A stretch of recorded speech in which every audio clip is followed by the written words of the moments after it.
Subscribe करें आपके अपने भक्ति चैनल डिवाइन स्टोरीज को और जुड़े रहे आध्यात्म से। कृष्ण जन्माष्टमी का उत्सव संपूर्ण ब्रजमंडल में घर घर में मंदिर मंदिर में मनाया जाता है। अधिकतर लोग व्रत रखते हैं और रात को 12 बजे ही पंचामृत या फलाहार ग्रहण करते हैं। फल, मिष्ठान, वस्त्र, बर्तन, खिलौने और रुपए लुटाए जाते हैं, जिन्हें प्रायः सभी श्रद्धालु लूटकर धन्य होते हैं।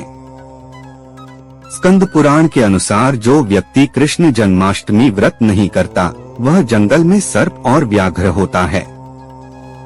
ब्रह्म पुराण के अनुसार कली युग में भाद्रपद मास के कृष्ण पक्ष की अष्टमी में 28वें युग में देवकी के पुत्र श्री कृष्ण उत्पन्न हुए थे।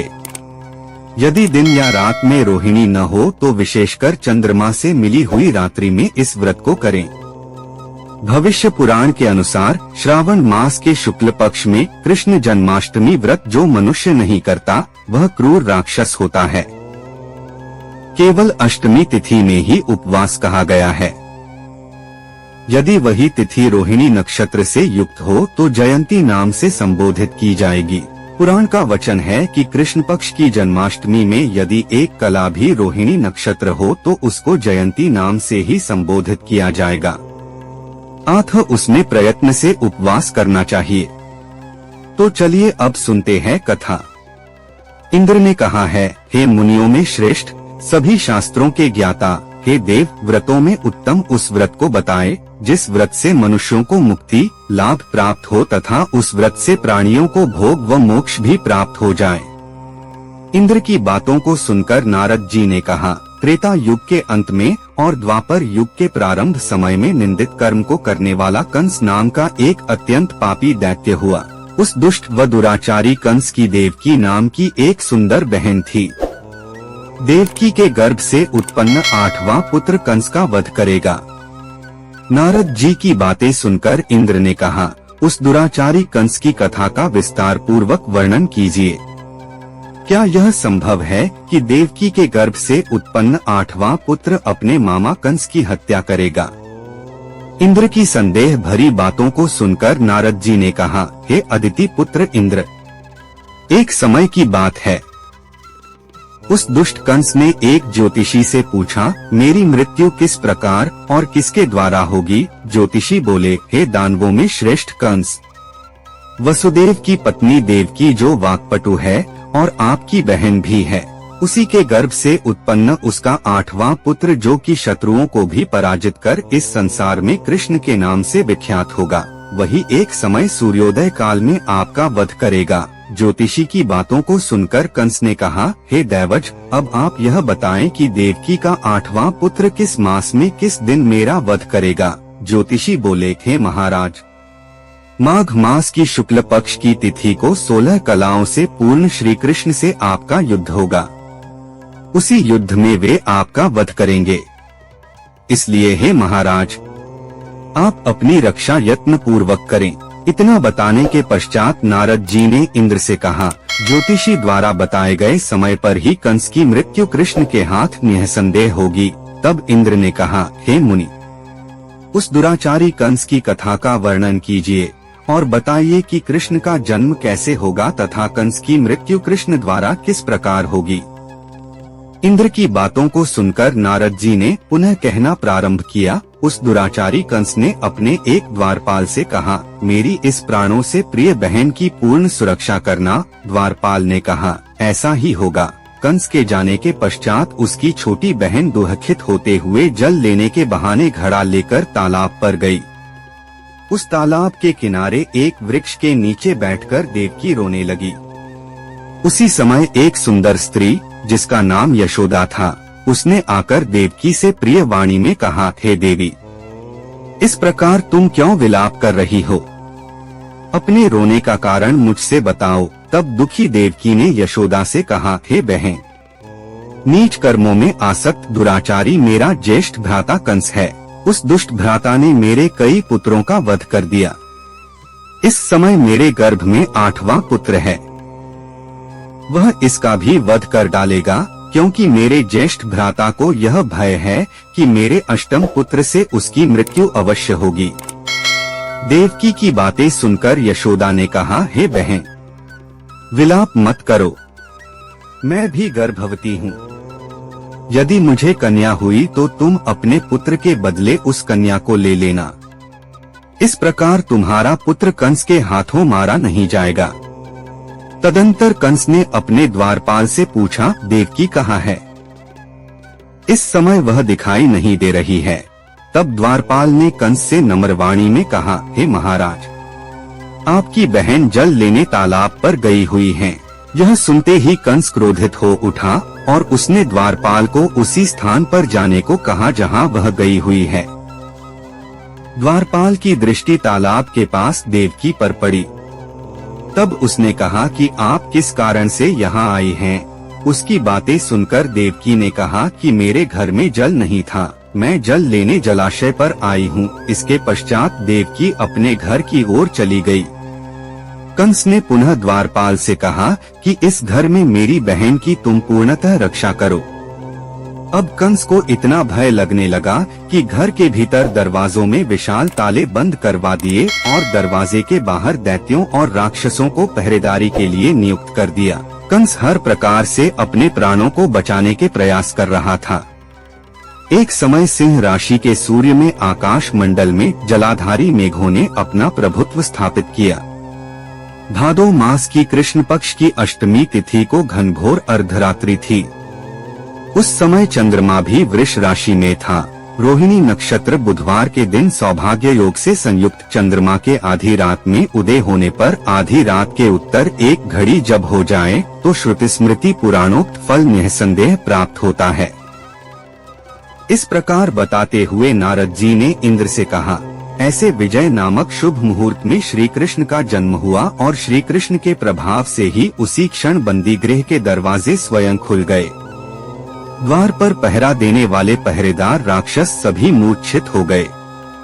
देवकी ने उसी क्षण अपने पति वसुदेव से कहा, हे स्वामी, आप निद्रा का त्याग करें और मेरे इस पुत्र को गोकुल में ले जाएं। वहां इस पुत्र को नंद गोप की धर्मपत्नी यशोदा को दे दें। उस समय यमुना जी पूर्ण रूप से बाढ़ग्रस्त थीं, किंतु जब वसुदेव जी बालक कृष्ण को सूप में लेकर यमुना जी को पार करने के लिए उतरे, उसी क्षण बालक के चरणों का स्पर्श होते ही यमुना जी अपने पूर्व स्थिर रूप में आ गयीं। किसी प्रकार वसुदेव जी गोकुल पहुँचे और नंद के घर में प्रवेश कर उन्होंने अपना पुत्र तत्काल उन्हें दे दिया और उसके बदले में उनकी कन्या ले ली। वे तत्काल वहां से वापस आकर कंस के बंदी गृह में पहुंच गए। प्रातःकाल जब सभी राक्षस पहरेदार निद्रा से जागे तो कंस ने द्वारपाल से पूछा कि अब देवकी के गर्भ से क्या हुआ, इस बात का पता लगाकर मुझे बताओ। द्वारपालों ने महाराज की आज्ञा को मानते हुए कारागार में जाकर देखा तो वहां देवकी की गोद में एक कन्या थी, जिसे देखकर द्वारपालों ने कंस को सूचित किया, किंतु कंस को तो उस कन्या से भय होने लगा। अतः वह स्वयं कारागार में गया और उसने देवकी की गोद से कन्या को झपट लिया और उसे एक पत्थर की चट्टान पर पटक दिया, किंतु वह कन्या विष्णु की माया से आकाश की ओर चली गई और अंतरिक्ष में जाकर विद्युत के रूप में परिणत हो गई। उसने आकाशवाणी कर कंस से कहा कि हे दुष्ट, तुझे मारने वाला गोकुल में नंद के घर में उत्पन्न हो चुका है और उसी से तेरी मृत्यु सुनिश्चित है। मेरा नाम तो वैष्णवी है, मैं संसार के कर्ता भगवान विष्णु की माया से उत्पन्न हुई हूँ। इतना कहकर वह स्वर्ग की ओर चली गई। उस आकाशवाणी को सुनकर कंस क्रोधित हो उठा। उसने नंद के घर में पूतना राक्षसी को कृष्ण का वध करने के लिए भेजा, किंतु जब वह राक्षसी कृष्ण को स्तनपान कराने लगी तो कृष्ण ने उसके स्तन से उसके प्राणों को खींच लिया और वह राक्षसी कृष्ण कृष्ण कहते हुए मृत्यु को प्राप्त हुई। जब कंस को पूतना की मृत्यु का समाचार प्राप्त हुआ तो उसने कृष्ण का वध करने के लिए क्रमशः केशी नामक दैत्य को अश्व के रूप में, उसके पश्चात अरिष्ट नामक दैत्य को बैल के रूप में भेजा, किंतु ये दोनों भी कृष्ण के हाथों मृत्यु को प्राप्त हुए। इसके पश्चात कंस ने काल्याख्य नामक दैत्य को कौवे के रूप में भेजा, किंतु वह भी कृष्ण के हाथों मारा गया। अपने बलवान राक्षसों की मृत्यु के आघात से कंस अत्यधिक भयभीत हो गया। उसने द्वारपालों को आज्ञा दी कि नंद को तत्काल मेरे समक्ष उपस्थित करो। द्वारपाल नंद को लेकर जब उपस्थित हुए तब कंस ने नंद से कहा कि यदि तुम्हें अपने प्राणों को बचाना है तो पारिजात के पुष्प ले लाओ, यदि तुम नहीं ला पाए तो तुम्हारा वध निश्चित है। कृष्ण जन्मभूमि मथुरा। कंस की बातों को सुनकर नंद ने ऐसा ही होगा कहा और अपने घर की ओर चले गए। घर आकर उन्होंने संपूर्ण वृत्तांत अपनी पत्नी यशोदा को सुनाया, जिसे श्री कृष्ण भी सुन रहे थे। एक दिन श्री कृष्ण अपने मित्रों के साथ यमुना नदी के किनारे गेंद खेल रहे थे और अचानक स्वयं ने ही गेंद को यमुना में फेंक दिया। यमुना में गेंद फेंकने का मुख्य उद्देश्य यही था कि वे किसी प्रकार पारिजात पुष्पों को ले आए। आठ वे कदम के वृक्ष पर चढ़कर यमुना में कूद पड़े। कृष्ण के यमुना में कूदने का समाचार श्रीधर नामक गोपाल ने यशोदा को सुनाया। यह सुनकर यशोदा भागती हुई यमुना नदी के किनारे आ पहुंची और उसने यमुना नदी की प्रार्थना करते हुए कहा, हे यमुना, यदि मैं बालक को देखूंगी तो भाद्रपद मास की रोहिणी युक्त अष्टमी का व्रत अवश्य करूंगी, क्योंकि दया, दान, सज्जन प्राणी, ब्राह्मण कुल में जन्म, रोहिणी युक्त अष्टमी, गंगाजल, एकादशी, गया श्राद्ध और रोहिणी व्रत ये सभी दुर्लभ हैं। हजारों अश्वमेध यज्ञ, सहस्रों राजसूय यज्ञ, दान, तीर्थ और व्रत करने से जो फल प्राप्त होता है वह सब कृष्णाष्टमी के व्रत को करने से प्राप्त हो जाता है। यह बात नारद ऋषि ने इंद्र से कही। इंद्र ने कहा, हे मुनियों में श्रेष्ठ नारद, यमुना नदी में कूदने के बाद उस बालरूपी कृष्ण ने पाताल में जाकर क्या किया, यह संपूर्ण वृत्तांत भी बताए। नारद ने कहा, हे इंद्र, पाताल में उस बालक से नागराज की पत्नी ने कहा कि तुम यहाँ क्या कर रहे हो, कहाँ से आए हो और यहाँ आने का क्या प्रयोजन है। नागपत्नी बोली, हे कृष्ण, क्या तूने द्यूत क्रीड़ा की है जिसमें अपना समस्त धन हार गया है? यदि यह बात ठीक है तो कंकड़, मुकुट और मणियों का हार लेकर अपने घर में चले जाओ, क्योंकि इस समय मेरे स्वामी शयन कर रहे हैं। यदि वे उठ गए तो वे तुम्हारा भक्षण कर जाएंगे। नागपत्नी की बातें सुनकर कृष्ण ने कहा, हे कांते, मैं किस प्रयोजन से यहाँ आया हूँ वह वृत्तांत मैं तुम्हें बताता हूँ।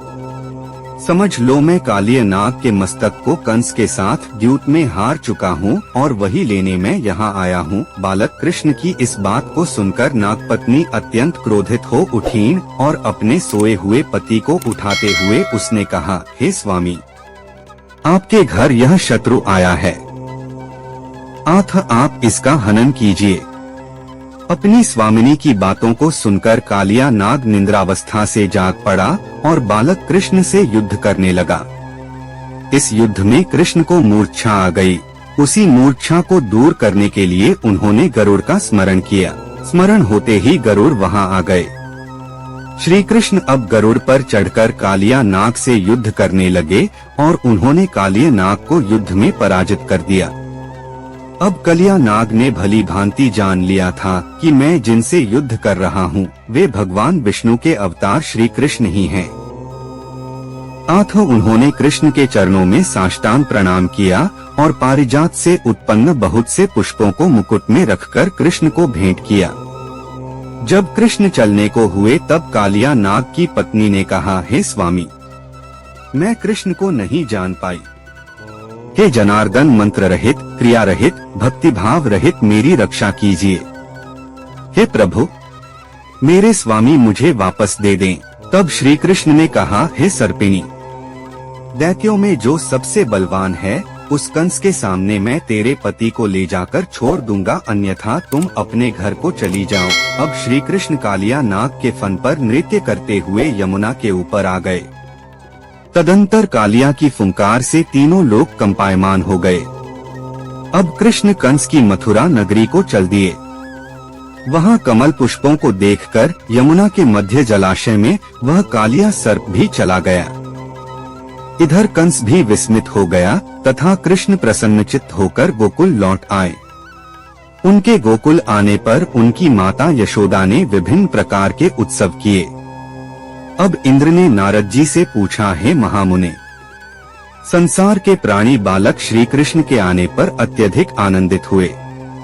आखिर श्री कृष्ण ने क्या क्या चरित्र किया, वह सभी आप मुझे बताने की कृपा करें। नारद ने इंद्र से कहा, मन को हरने वाला मथुरा नगर यमुना नदी के दक्षिण भाग में स्थित है। वहाँ कंस का महाबलशाली भाई चाणूर रहता था। उस चाणूर से श्री कृष्ण के मल्लयुद्ध की घोषणा की गई। हे इंद्र, कृष्ण एवं चाणूर का मल्लयुद्ध अत्यंत आश्चर्यजनक था। चाणूर की अपेक्षा कृष्ण बाल रूप में थे। भेरी, शंख और मृदंग के शब्दों के साथ कंस और केशी इस युद्ध को मथुरा की जनसभा के मध्य में देख रहे थे। रंगशाला के अखाड़े में चाणूर, मुष्टिक, शल, तोशल आदि बड़े बड़े भयंकर पहलवान दंगल के लिए प्रस्तुत थे। महाराज कंस अपने बड़े बड़े नागरिकों तथा मित्रों के साथ उच्च मंच पर विराजमान था। रंगशाला में प्रवेश करते ही श्री कृष्ण ने अनायास ही धनुष को अपने बाएं हाथ से उठा लिया।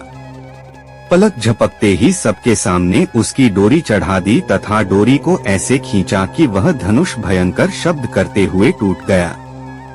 धनुष की रक्षा करने वाले सारे सैनिकों को दोनों भाइयों ने ही मार गिराया। कुवलयापीड़ का वध कर श्री कृष्ण ने उसके दोनों दांतों को उखाड़ लिया और उससे महावत एवं अनेक दुष्टों का संहार किया। कुछ सैनिक भाग खड़े हुए और महाराज कंस को सारी सूचनाएं दी तो कंस ने क्रोध से दांत पीसते हुए चाणूर, मुष्टिक को शीघ्र ही दोनों बालकों का वध करने के लिए इंगित किया। इतने में श्री कृष्ण एवं बलदेव अपने अंगों पर खून के कुछ छींटे धारण किए हुए हाथी के विशाल दांतों को अपने कंधे पर धारण कर सिंह शावक की भांति मुस्कुराते हुए अखाड़े के समीप पहुँचे। चाणूर और मुष्टिक ने उन दोनों भाइयों को मल्लयुद्ध के लिए ललकारा। नीति विचारक श्री कृष्ण ने अपने समान आयु वाले मल्लों से लड़ने की बात कही, किंतु चाणूर ने श्री कृष्ण को और मुष्टिक ने बलराम जी को बड़े दर्प से महाराज कंस का मनोरंजन करने के लिए ललकारा। श्री कृष्ण बलराम तो ऐसा चाहते ही थे। इस प्रकार मल्लयुद्ध आरंभ हो गया। वहाँ पर बैठी हुई पुरुष स्त्रियां उस अनीतिपूर्ण मल्लयुद्ध को देखकर वहाँ से उठकर चलने को उद्यत हो गई। श्री कृष्ण की रूप माधुरी का दर्शन कर कहने लगी, अहो, सच पूछो तो ब्रजभूमि ही परम पवित्र और धन्य है।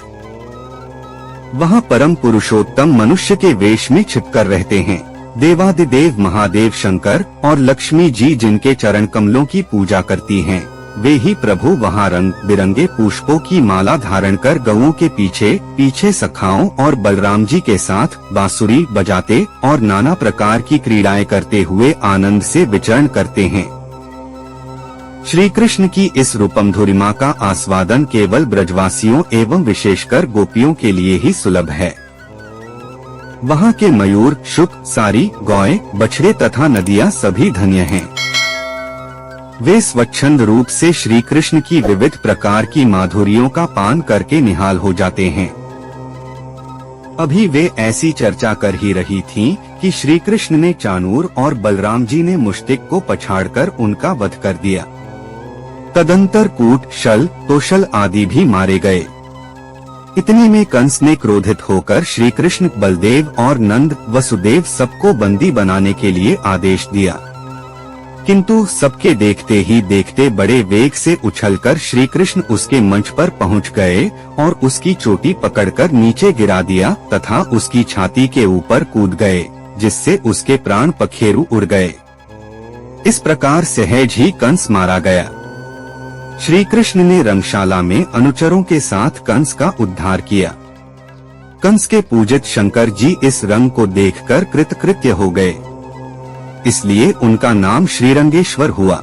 यह स्थान आज भी कृष्ण की इस रंगमयी लीला की पताका फहरा रहा है। श्रीमद् भागवत के अनुसार तथा श्री विश्वनाथ चक्रवर्ती पाद के विचार से कंस का वध शिवरात्रि के दिन हुआ था, क्योंकि कंस ने अक्रूर को एकादशी की रात अपने घर बुलाया तथा उससे मंत्रणा की थी। श्री कृष्ण ने अपने पैरों को चाणूर के गले में फंसाकर उसका वध कर दिया। चाणूर की मृत्यु के पश्चात उनका मल्लयुद्ध केशी के साथ हुआ।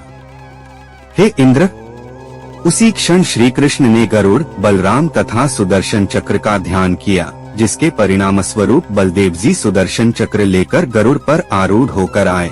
उन्हें आता देख बालक कृष्ण ने सुदर्शन चक्र को उनसे लेकर स्वयं गरुड़ की पीठ पर बैठकर न जाने कितने ही राक्षसों और दैत्यों का वध कर दिया, कितनों के शरीर अंगभंग कर दिए। इस युद्ध में श्री कृष्ण और बलदेव ने असंख्य दैत्यों का वध किया। बलराम जी ने अपने आयुध शस्त्र हल से और कृष्ण ने सुदर्शन चक्र से माघ मास की शुक्ल पक्ष की सप्तमी को विशाल दैत्यों के समूह का सर्वनाश किया। जब अंत में केवल दुराचारी कंस ही बच गया तो कृष्ण ने कहा, हे दुष्ट अधर्मी दुराचारी, अब मैं इस महायुद्ध स्थल पर तुझसे युद्ध कर तथा तेरा वध कर इस संसार को तुझसे मुक्त कराऊंगा। यह कहते हुए श्री कृष्ण ने उसके केशों को पकड़ लिया और कंस को घुमाकर पृथ्वी पर पटक दिया, जिससे वह मृत्यु को प्राप्त हुआ। कंस के मरने पर देवताओं ने शंखघोष व पुष्पवृष्टि की। वहां उपस्थित समुदाय श्री कृष्ण की जय जयकार कर रहा था। कंस की मृत्यु पर नंद, देवकी, वसुदेव, यशोदा और इस संसार के सभी प्राणियों ने हर्ष पर्व मनाया। उपवास और पूजन विधि। इस कथा को सुनने के पश्चात इंद्र ने नारद जी से कहा, हे ऋषि, इस कृष्ण जन्माष्टमी का पूर्ण विधान बताएं एवं इसके करने से क्या पुण्य प्राप्त होता है, इसके करने की क्या विधि है। नारद जी ने कहा, हे इंद्र, भाद्रपद मास की कृष्ण जन्माष्टमी को इस व्रत को करना चाहिए। उस दिन ब्रह्मचर्य आदि नियमों का पालन करते हुए श्री कृष्ण का स्थापन करना चाहिए। सर्वप्रथम श्री कृष्ण की मूर्ति स्वर्ण कलश के ऊपर स्थापित कर चंदन, धूप, पुष्प, कमल पुष्प आदि से श्री कृष्ण प्रतिमा को वस्त्र से वेष्टित कर विधि पूर्वक अर्चन करें। गुरुचि, छोटी पीतल और सौंठ को श्री कृष्ण के आगे अलग अलग रखें। इसके पश्चात भगवान विष्णु के 10 रूपों को देवकी सहित स्थापित करें। हरि के सानिध्य में भगवान विष्णु के 10 अवतारों गोपिका, यशोदा, वसुदेव, नंद, बलदेव, देवकी, गायों, वत्स, कालिया, यमुना नदी, गोपगण और गोप पुत्रों का पूजन करें। इसके पश्चात 8वें वर्ष की समाप्ति पर इस महत्वपूर्ण व्रत का उद्यापन कर्म भी करें।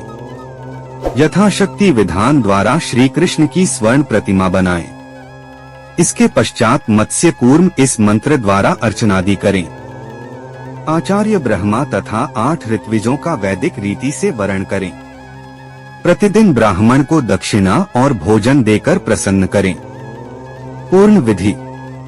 उपवास की पूर्व रात्रि को हल्का भोजन करें और ब्रह्मचर्य का पालन करें। उपवास के दिन प्रातःकाल स्नानादि नित्य कर्मों से निवृत्त हो जाएं। पश्चात सूर्य, सोम, यम, काल, संधि, भूत, पवन, दिक्पति, भूमि, आकाश, खेचर, अमर और ब्रह्मादि को नमस्कार कर पूर्व या उत्तर मुख बैठें। इसके बाद जल, फल, कुश और गंध लेकर संकल्प करें, ममखिल पाप प्रशमन पूर्वक सर्वाभीष्ट सिद्धे श्री कृष्ण जन्माष्टमी व्रत में ही करिष्ये। अब मध्याह्न के समय काले तिलों के जल से स्नान कर देवकी जी के लिए सूतिकाग्रह नियत करें। तत्पश्चात भगवान श्री कृष्ण की मूर्ति या चित्र स्थापित करें। मूर्ति में बालक श्री कृष्ण को स्तनपान कराती हुई देवकी हो और लक्ष्मी जी उनके चरण स्पर्श किए हो अथवा ऐसे भाव हो। इसके बाद विधि विधान से पूजन करें। पूजन में देवकी, वसुदेव, बलदेव, नंद, यशोदा और लक्ष्मी इन सबका नाम क्रमशः निर्दिष्ट करना चाहिए। फिर निम्न मंत्र से पुष्पांजलि अर्पण करें। प्रणमे देव जननी त्वया जातस्तु वामनः वसुदेवात् तथा कृष्णो नमस्तुभ्य नमो नमः। सुपुत्रार्घ्यं प्रदत्तम में गृहाणेम नमोस्तुते। अंत में प्रसाद वितरण कर भजन कीर्तन करते हुए रत जगा करें। पूजन फल। जो व्यक्ति जन्माष्टमी के व्रत को करता है वह ऐश्वर्य और मुक्ति को प्राप्त करता है। आयु, कीर्ति, यश, लाभ, पुत्र व पौत्र को प्राप्त कर इसी जन्म में सभी प्रकार के सुखों को भोग कर अंत में मोक्ष को प्राप्त करता है। जो मनुष्य भक्तिभाव से श्री कृष्ण की कथा को सुनते हैं उनके समस्त पाप नष्ट हो जाते हैं, वे उत्तम गति को प्राप्त करते हैं। तो दोस्तों, यह थी श्री कृष्ण जन्म और कंस के मरण की संपूर्ण कथा। इस कथा को श्री कृष्ण जन्माष्टमी पर जो भी व्यक्ति सुनता है वह पाप से मुक्त हो जाता है, उस पर धन धान्य और सुख संपत्ति बनी रहती है। मिलते हैं अगली वीडियो में, तब तक के लिए नमस्कार।